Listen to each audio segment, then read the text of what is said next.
All right, so the exact moment when I knew I was going to become a professional soccer player was when I had the opportunity to play 2 cycles above my age group for a pre-World Cup camp. So I'm a 91. I was able to play with the 87 U20 World Cup team as their prep before they went to the World Cup.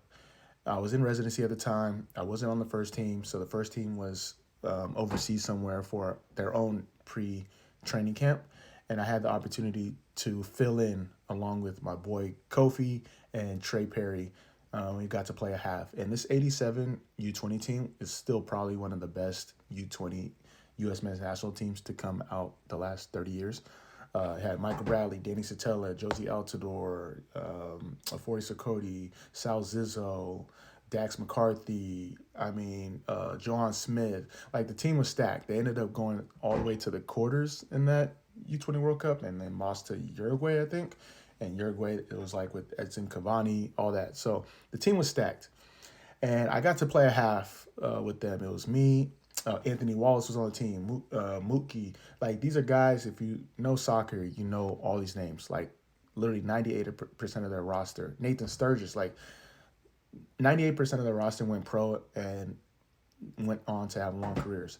But me, Kofi, and Trey Perry, were all 91s, and we're just filling in. It's like they wanted to rest some players. They didn't want any players to overexert themselves because they're about to go to the World Cup.